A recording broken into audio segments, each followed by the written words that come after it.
Hi welcome back to Rishka's world all in one channel.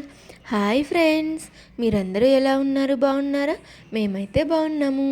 ఈరోజు మా కిచెన్లో అయితే ఆలు పచ్చిమిర్చి కారం తోటి కర్రీ అయితే చేయబోతున్నాను.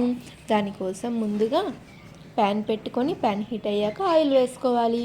మేమైతే ఆయిల్ కొద్దిగా వేసుకుంటున్నాము, మీకు కావాలంటే ఇంకొంచెం వేసుకోండి. ఇందులోకి తాలింపు గింజలు అయితే వేసుకుంటున్నాను. ఆలు కర్రీ అంటే ఎవరికి ఇష్టం ఉండదు? అందరికీ ఆలు కర్రీ అంటే చాలా ఇష్టం ఉంటుంది. ఎక్కువగా ఆలు ఫ్రై అంటే ఇష్టం కదా. ఇది కూడా ఆలు ఫ్రై లాగానే, కాకపోతే దీన్ని ఎక్కువగా డీప్ ఫ్రై చేయమన్నమాట. ఇలా తాలింపులు హీట్ అయ్యాక ఆనియన్స్ అయితే వేసుకుంటున్నాను. నాకైతే ఈ కర్రీలో ఆనియన్స్ కొంచెం ఎక్కువగా ఉంటే ఇష్టం, అందుకని 2 పెద్ద ఆనియన్స్ని అయితే కట్ చేసి వేసుకుంటున్నాను. ఆనియన్స్ ఫ్రై అవ్వడం కోసం లైట్గా సాల్ట్ అయితే వేసుకుంటున్నాను. ఎందుకంటే ఆలూస్ని నేను ముందుగానే పైన చెక్క అయితే తీసేసి చిన్న ముక్కలో కట్ చేసి బాయిల్ చేసి పెట్టుకున్నాను అనమాట. మామూలుగా అయితే ఆలూని డైరెక్ట్గా ఉడకబెట్టేసి వాటిని ముక్కలో కట్ చేస్తారు, కొంతమంది అయితే నలిపేసి వేసుకుంటారనమాట. అలా ఆలూని డైరెక్ట్గా ఉడకబెట్టడం వల్ల లేటుగా ఉడుకుతుంది కదా, అందుకనేసి నేనేంటంటే చిన్న ముక్కలుగా కట్ చేసేసి డైరెక్ట్గా ఉడకపెట్టేసుకున్నాను. అప్పుడు త్వరగా అనేది బాయిల్ అయిపోతుంది, కర్రీ కూడా త్వరగా అయిపోతుంది అనమాట. ఇలా ఉల్లిపాయలు అనేది 50% ఫ్రై అవ్వాలన్నమాట. అలా ఫ్రై అయిన దాంట్లో మనం ముందుగా మిక్సీ పట్టుకున్న పచ్చిమిర్చి, అల్లం వెల్లుల్లి పేస్ట్ని అయితే ఈ ఆనియన్స్లో వేసి ఒక 2 మినిట్స్ వరకు ఫ్రై చేసుకుందాం. ఇలా ఫ్రై చేసుకున్న తరువాత కొద్దిగా పసుపునైతే వేసుకుందాం.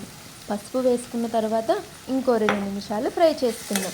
ఇందులో నేను లేత కరివేపాకునైతే వేసుకుంటున్నాను, అది కూడా పుల్లలతో పాటు వేసేసుకుంటున్నాను అన్నమాట.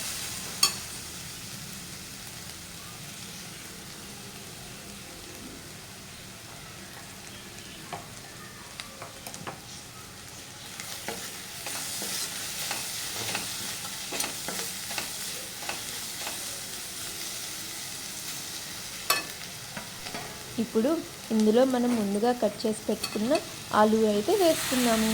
నేను ఆలూని ఉడకబెట్టినప్పుడే అందులో సాల్ట్ అయితే వేసానన్నమాట. మీరు చూసుకొని సాల్ట్ అనేది సరిపోతుందా లేదా అనేది చూసుకొని వేసుకోండి.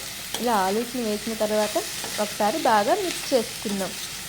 నేను ఆయిల్ తక్కువగా వేసుకున్నాను కదా, అందువల్ల కొంచెం అడుగు అంటుతున్నట్టు అట్లా అనిపిస్తుంది అనమాట. మీకు అట్లా ఎక్కువగా అడుగు అంటుతున్నట్టుగా అనిపిస్తే లైట్గా వాటర్ని అయితే చల్లుకోండి పైన.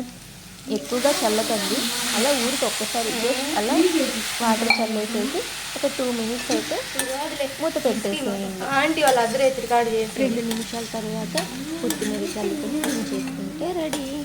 వేడి వేడి అన్నంలో చాలా టేస్టీగా బాగుంటుంది ఫ్రెండ్స్. మీరు ఒకసారి తప్పకుండా ట్రై చేయండి.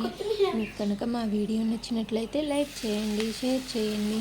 ఇంకా ఇలాంటి మరిన్ని వీడియోస్ కోసం మా ఛానల్ని సబ్స్క్రైబ్ చేసుకోండి. మీకు నచ్చిందా అయితే తప్పకుండా అయితే ట్రై చేయండి. కర్రీ వేడి వేడి అన్నంలో నెయ్యి వేసుకొని తినండి. ఒకసారి అయితే ట్రై చేసి చూడండి, పిల్లలకు కూడా చాలా బాగా నచ్చుతుందన్నమాట. మిరపకాయలు అనేది మీకు అది కారాన్ని పట్టి అయితే మీరు మిక్సీ పట్టుకొని వేసుకోండి. ఒక్కో కాయలు కారం ఉంటే ఒక్కో కారం ఉండవు కదా, అందుకని చూసుకొని అయితే వేసుకోండి. Thanks for watching. Bye friends.